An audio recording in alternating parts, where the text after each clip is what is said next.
कर्म का भोग। एक समय की बात है, एक पति पत्नी थे। एक दिन पति पत्नी जंगल से अपने घर की तरफ जा रहे थे।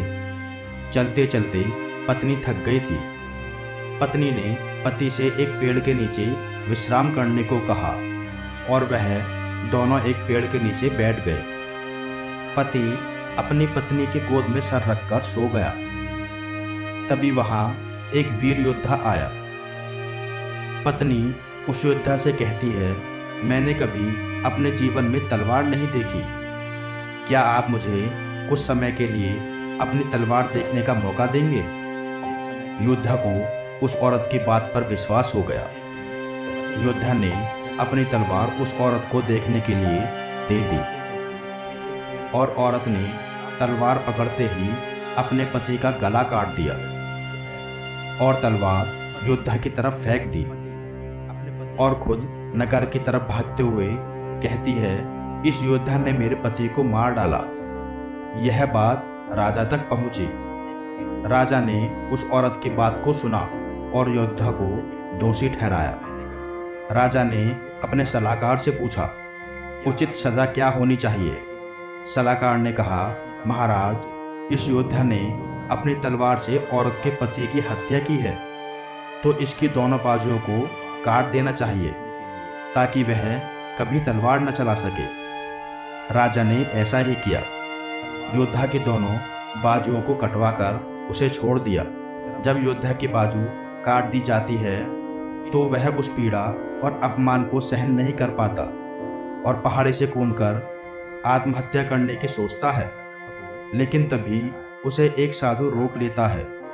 उस योद्धा को बताता है कि उसे उसकी इस स्थिति का मालूम है और उसे ध्यान लगाने को कहता है। योद्धा साधु से पूछता है, बाबा, मेरी क्या गलती है? मैंने उसके पति को नहीं मारा, फिर भी मुझे सजा क्यों मिली? बाबा उस योद्धा को उसके पुनर्जन्म की कहानी सुनाते हैं। साधु कहते हैं कि पुनर्जन्म में यह औरत एक गाय थी, उसका पति कसाई था और तुम एक पहलवान थे। एक बार यह गाय कसाई से अपनी जान बचाकर भाग निकली। कसाई ने शोर मचाया, गाय को पकड़ो। वह भाग गई। कोई भी गाय को पकड़ने आगे नहीं आया। सब जानते थे कि यह गाय को पकड़कर मार देगा, पर तुमने अपनी शक्ति का प्रदर्शन किया। आगे आए और अपनी बाजुओं से उस गाय के सींग पकड़कर उसे रोक दिया और उसे कसाई के हवाले कर दिया। कसाई ने उसे मार दिया। वह गाय उसकी पत्नी के रूप में है और वह कसाई इस जन्म में उसका पति था। वह उससे अपना बदला लेने आई थी और तुमने उस गाय को अपनी बाजू से पकड़ा था, इसलिए उसने तुम्हारी बाजू भी कटवा दी। तुम्हें अपने पिछले जन्म की कर्मों की सजा इस जन्म में भुगतनी पड़ी।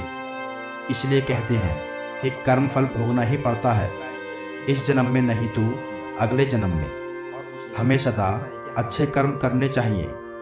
जैसी जिसकी सोच वैसे ही उसके कर्म, और जैसे कर्म वैसे फल। आपको यह हमारी वीडियो कैसी लगी हमें एक प्यारी सी कमेंट करके ज़रूर बताएं और ऐसी ही कहानी सुनने के लिए हमारे चैनल को सब्सक्राइब करें।